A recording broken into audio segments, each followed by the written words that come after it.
Let's do it again. The celestial chatter for this upcoming week.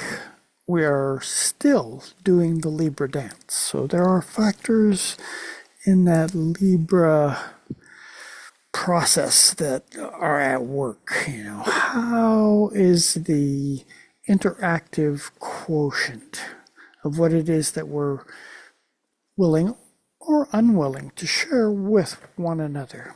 That is essentially one of the main focal points that Libra brings up for any consideration.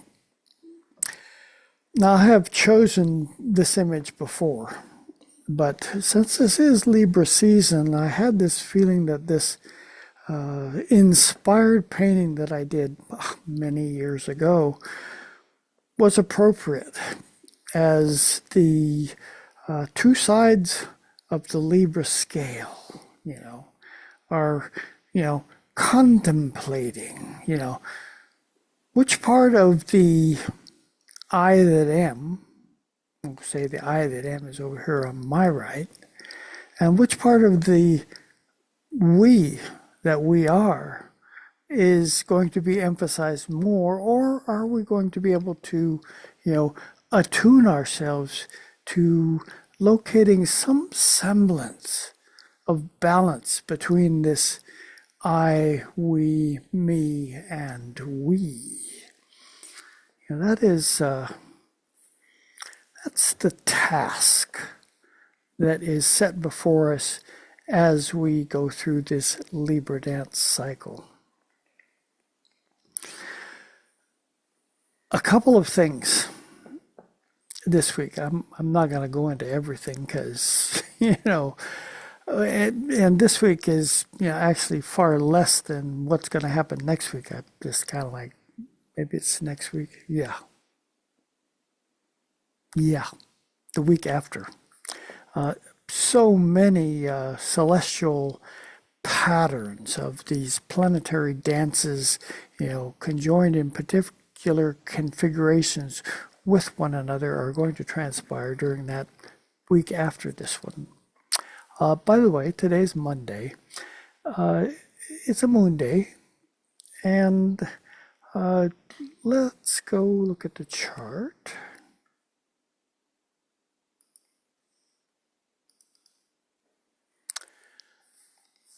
This is today, Monday, September 30th, the last day of September. And look here, we have Mercury at 7 degrees 44 minutes and the Sun at 7 degrees 56 minutes. This is known as, or can be referred to as, Cassimi. One of those Hellenistic terms. I don't know what language it comes from, but it represents a planet when it is in the throne room with the king. The sun is the king, after all. And when that is the case, I think I talked about this probably more than once in all the celestial chatters I've done. But when a planet is in Cassimi with the sun, they're given extra, benefits of what it is that they represent. So this is Mercury, how we communicate. In the realm of Libra, how we do this in the scenario of one with another. And the king, the queen, the regality is present, saying, welcome to this throne room. And while you're here, I would like to grant you the privilege of being able to, make edicts, if you were. After all, you are Mercury here. And since also looking at this, Mercury is not retrograde, which means it's not between the sun and the earth. It's on the far side of the sun. But it's still a planetary energy coming through the solar energy platform. Can you, would you, won't you allow yourselves on this day, Monday, to speak things as clearly as you can, because the sun's energy is giving you a tailwind in being able to express things, that can carry meaning. So choose wisely in what it is that you do choose to speak. That's a main flavor for today, but you will also notice that the node of the south node of the moon is right there with this. There are factors that, probably have arrived. I'm not sure that's right appropriate term. That have been traveling right along with you for some time.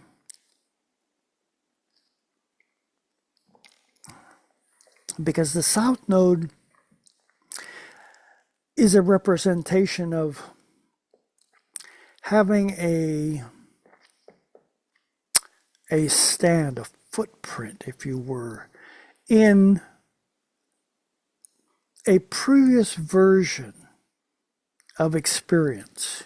Like 1 foot in the past would be a good way to see that. Also notice that we're in a balsamic moon. The moon is waning, and within the next couple days, let's just bounce it ahead a couple days, we're going to go into, here we are on Wednesday, look at that, the moon and the sun together here at, almost 10 degrees. And it will be 10 degrees and 3 minutes when they're absolutely conjunct. And when I looked up to see what is the declination, that's the distance north and south of the equator. We look at sun and the moon, these first two things. They're both at 3 degrees south of that equator, which means that somewhere on the planet, it should be really close to a complete solar eclipse, total. But we here in the United States are not going to see that because this is 3 degrees south of the equator. So the process is going to be transpiring, even though here on the West Coast it will be really close to noon. The visibility of the moon going in front of the sun is only going to be visible coming across the Pacific Ocean and cutting through the bottom portion of South America, Chile, Argentina, maybe a portion of Argentina, Patagonia. That would be a place to see the waning aspects of this solar eclipse. Anyway, I just thought I'd share you a little astronomical mechanics so that you can. Nonetheless, this is a total solar eclipse. So the energy of the eclipse, it carries some chutzpah, some weight with it that, it's not something that in a minor fashion you can just say, it's just a solar eclipse. No, it carries a footprint.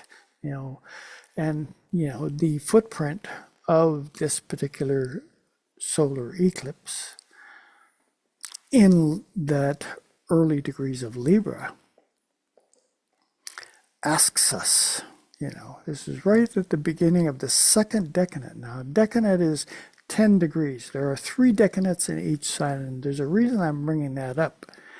It's because as we progress through this month, that's going to become more significant because of the variety, the number of planets that are going to be in the third decanate, from 22 degrees to the 0 degrees of the next sign.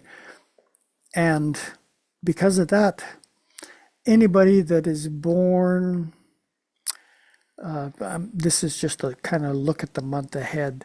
Anybody that is born between, let's say, the 10th and 22nd of any month is going to have the signature of these planets, all probably speaking quite particularly to you and your sun in a, quite dynamic fashion if you happen to be born between the 10th and 22nd of any month. That is when the third decade is putting in an appearance saying,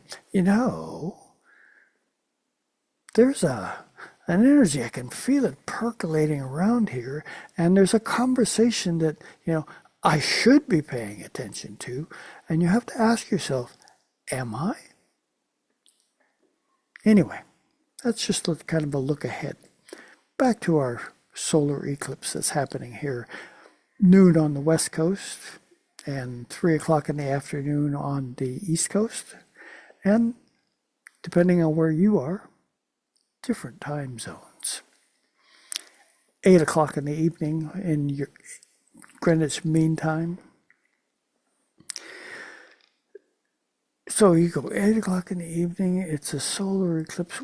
We're not going to see the sun in England. No, because it's nighttime. Anyway, what might we consider if we're talking about this solar eclipse at that 10th degree, which is really the 11th degree of Libra? I haven't for a while looked at the Sabian symbols, so I thought, gee whiz, since this is, it's like putting down a marker. That's what the South knows.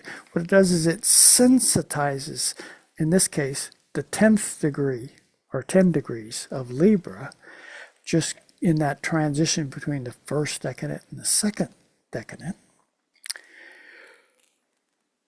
The Sabian symbol, it reads, a professor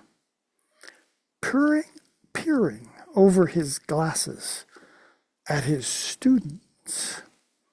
And the keynote, problems attending the transmission of knowledge in a special cultural setup. That's the educational paradigm. This, a little more words here from Dane Ruger. This is a rather peculiar symbol, for this phase of the process reveals a rather humorous approach to what man's mind can accomplish at this stage. However, there seems to be no valid reason to make the image into some kind of a caricature or to sentimentalize it by referring to a kind old professor. Rather, one should analyze the picture in order to discover its basic elements.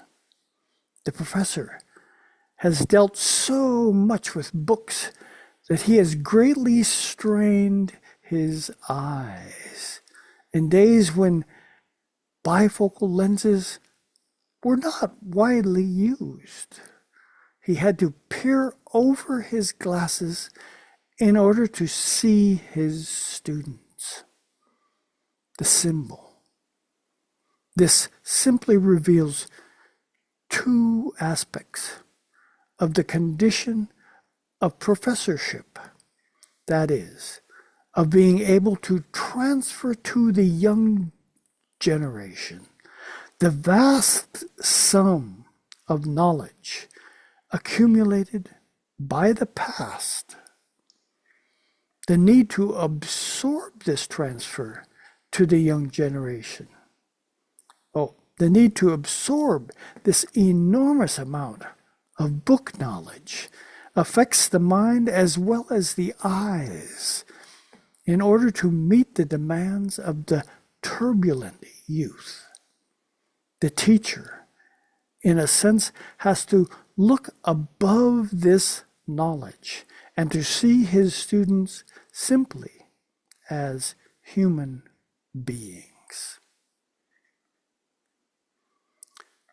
This deals at the intellectual level with the teaching of accumulated collective knowledge and the problems posed by the acquisition of that knowledge. This is what instruction means, a process not to be confused with education. An interesting juxtaposition there. Education versus instruction. Instruction comes from without. Technically, the professor, in this case, has gleaned a substantial amount of, knowledge that he wants to try to impart to his students. Whereas education, I remember how many years ago, probably 40 years ago, going to a outward, kind of like an outward bound program called Educo, put on by a spiritual organization I was a part of,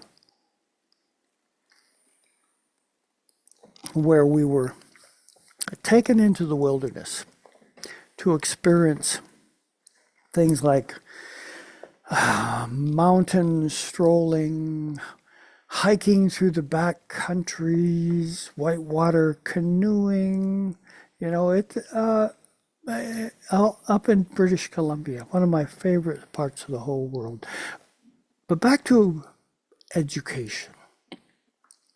The root word educo means not from that professorship side of trying to impart knowledge upon the students' consciousnesses, but educo means to draw forth, to reach deep into the soul awareness of what a person is, because that's not empty space.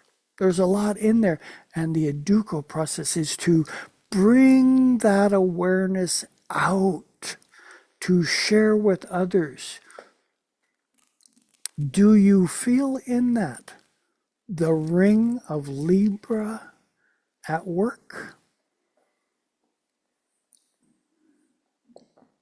What is it that in any moment when we're gathered with others,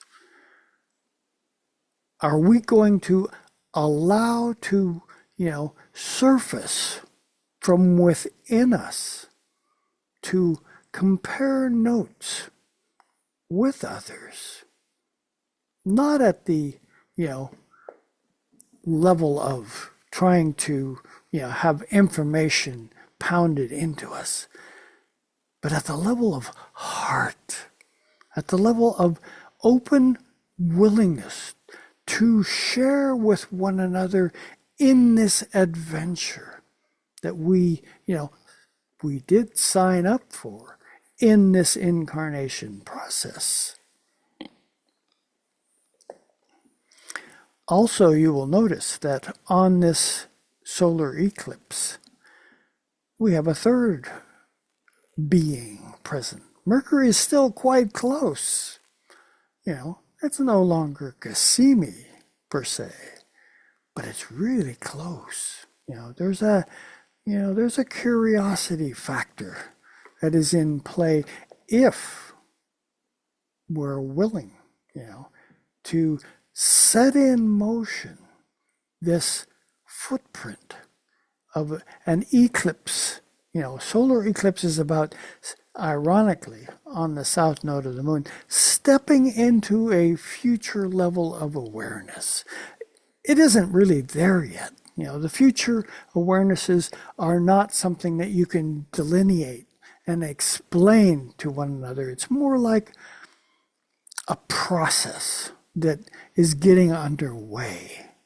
And that's what a solar eclipse is about. It's about, stepping into, a new thing, which ironically, having this taking place on a south node signature, says that it's likely that there are awarenesses that we've been, packing along with us, to facilitate how it is that our living experience is going on, that could be, if we're willing at this time, be let go of, so that the version of a future that is going to be different will have the opportunity to say hello, kind of inklings of thought that flowed into our consciousness saying, I feel there's something beckoning my attention. I don't exactly know what it is, but I have the willingness, to step toward it.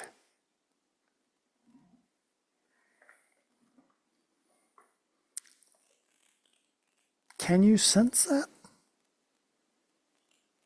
Do you feel like there's something else maybe that may be beckoning our attention at this time?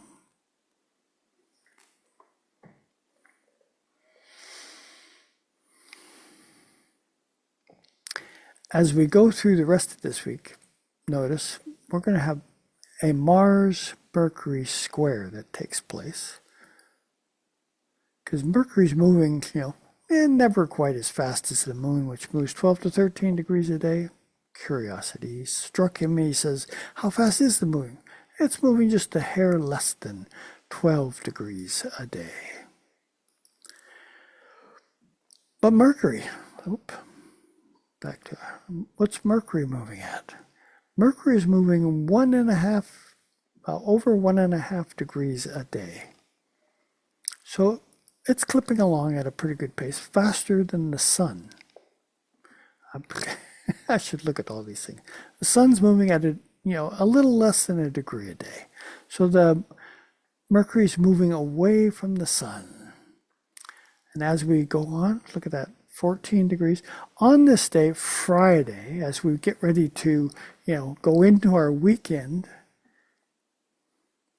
Mercury and Mars, look, Mars has gone to 17. Mercury's at 1627.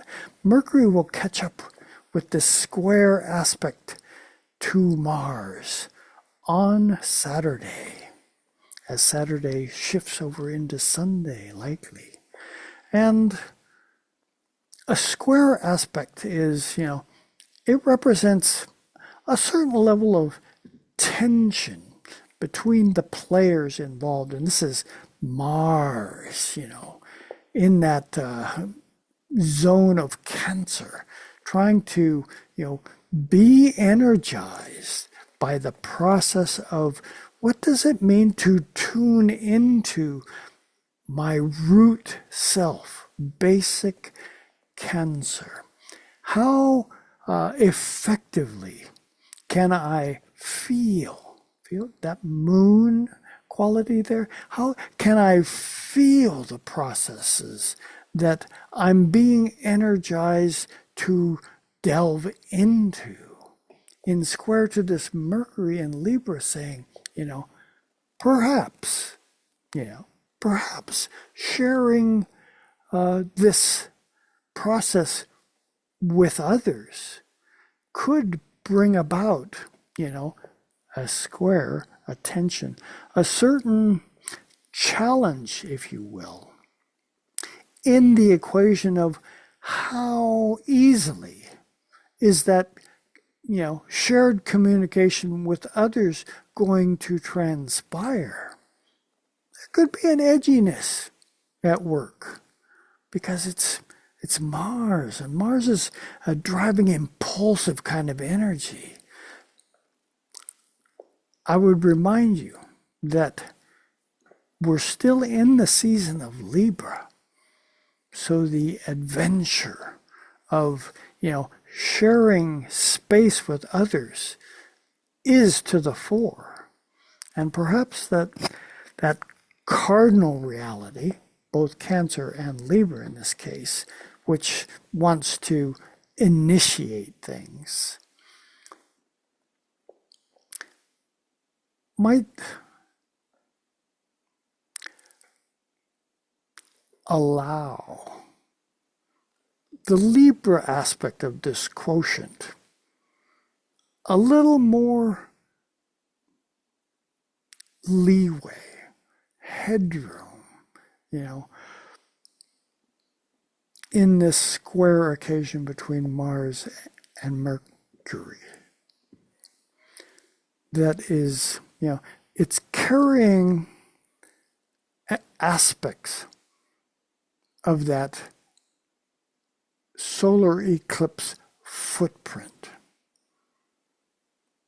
That's asking us to, with any eclipse, any new moon, it's time to change.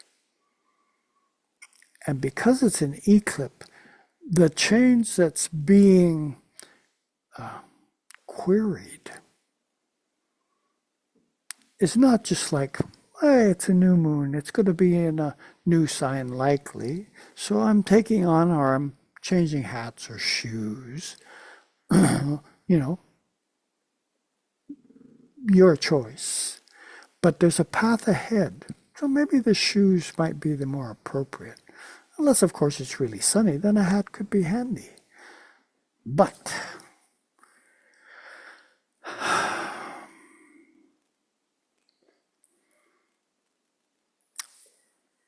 on this Saturday, I'm going to throw just one more little, tweak into this process. And that is that Venus, the ruler of Libra, is still doing its dance through Scorpio. And if you will notice, on this Saturday, the moon is going to cross paths with this Venus.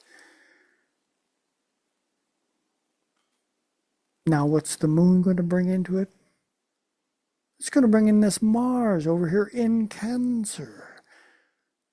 The moon bringing in, that Martian Venusian signature. The masculine and feminine energies at work in the realm of Scorpio as an overlay of energy into the Libra quotient. How are we getting along with one another? Scorpio says intimacy might be in the equation. Oh, yes, it might. But also a curiosity into, the mysteries. Scorpio is about the mysteries of experience. It's also about shared values. And if you think about Venus from its Taurian side is all about value.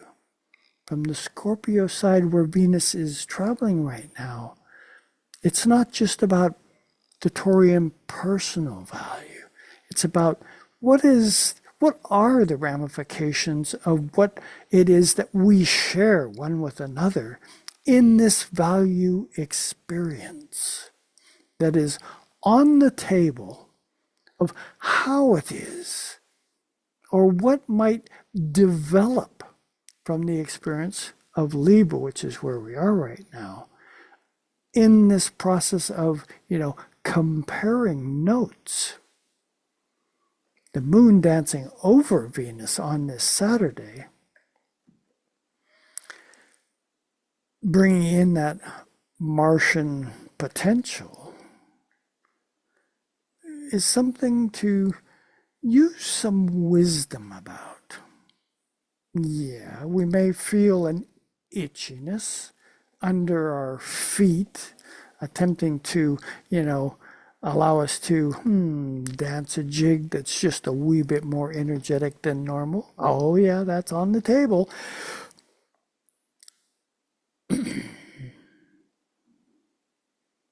But doing it together with another, with enough willingness and openness to be able to express, if you will, a shared curiosity that, extends beyond just some seemingly arbitrary to me in this moment parameters or bookends that say this is what is acceptable. I don't think that Scorpio, has the capacity to try to stay within that kind of a boundary space.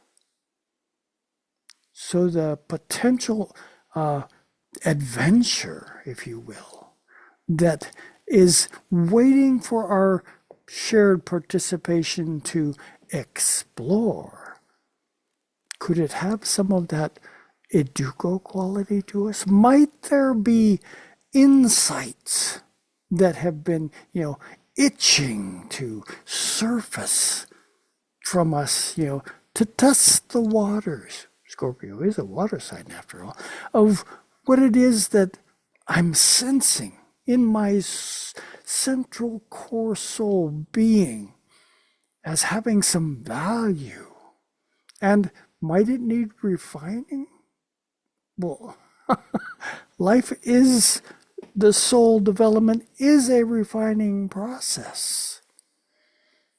This all fits quite specifically within the realm of our Libra dance right now.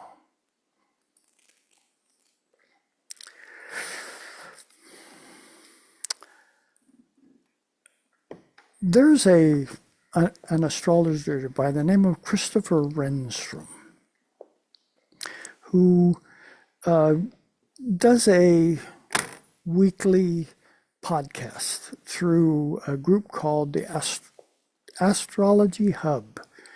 And this is an organization that you have to be basically a member in order to get these monthly words that Christopher puts out. He also puts out stuff on YouTube, and I highly recommend checking it out. He's a delight to listen to. He's a good storyteller. But in his recent premium podcast, as he put it, through the Astro Hub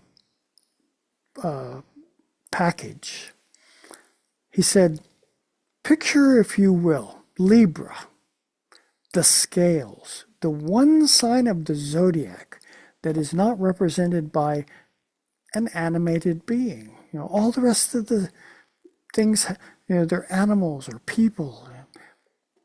But Libra's the scales, weighing things, and on one side, while we're here in Libra, is, there is a me on the right side.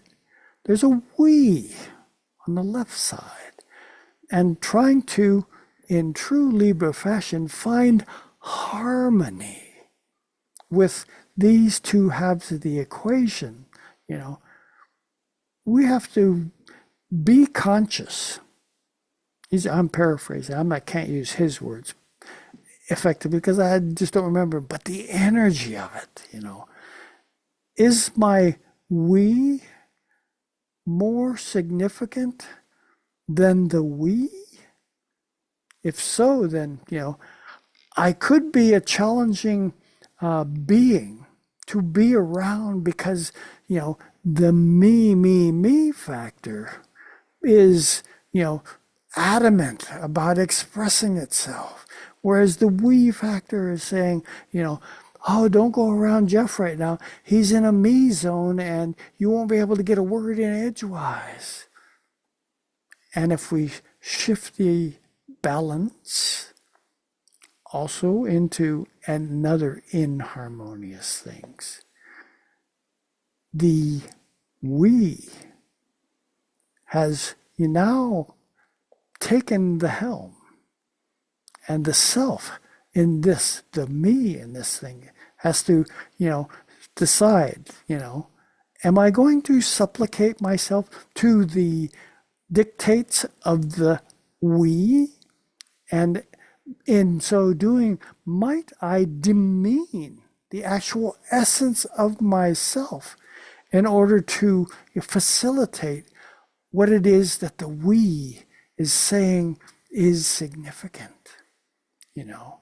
Libra is being able to try and find this balance between the me and the we, whereby, this is our project during any Libra moment, to be able to be comfortable, not always being right, but willing to share openly with one another, so that both the me and the we can be lifted up simultaneously as we expand our soul and heart awareness into realms that I don't think we've really explored at the depth of what is available yet. Christopher Renstrom, definitely worth looking up. He's a very interesting person to listen to. So the whales, these are from a series of paintings that I did. I did a whole bunch of different whales and killer whales, and I called this my Whale Dream series. I painted images of nebula doing their thing in space with, maybe a whale or two or an orca or two. And I called it my Whale Dream series. So I would invite you all to allow your dreamscapes to, continue to expand as we do this dance of life together. My handle is The Lively Astrologer, and I can be found on YouTube or thelivellyastrologer.com for my website. And I say this because individually, nature only makes originals. And each of us is an original at our heart soul level, and have come to provide, provoke, and be curious about, that originality, which is hard to cover in this level of a consideration of, how are we all, the we, being invited, if you will, into doing the current Libra dance. We all have a Libra in us somewhere. Happy birthday to all you Libras out there, by the way. And the experience of the me, not quite as emphasized as some of us may be inclined to hope for. But in the individual chart, it is the me, the you that we look at, kind of, separated. And even when as I say that, it isn't really separated, but more focused on in a chart consultation that brings up a lot more things than I can in a half an hour presentation to society and what is afoot. So if you're interested, I enjoy doing chart readings, and in true Libra fashion, I am always, always, always, I'm learning something. As we sit down individually together, one with another, in this adventure, trying to determine what might be the appropriate path forward. While I can't tell you what that is, perhaps I might be able to inspire within you your own awakening upon that path that you are required to follow. That's all I have for this week. And ciao. See you all next week. You can always check in with me, thelively.astrologer.com or Gmail. I live astrology. I live it all the time. Not solely. Life has got far more avenues to explore than just the astrology side. So, see you all next week.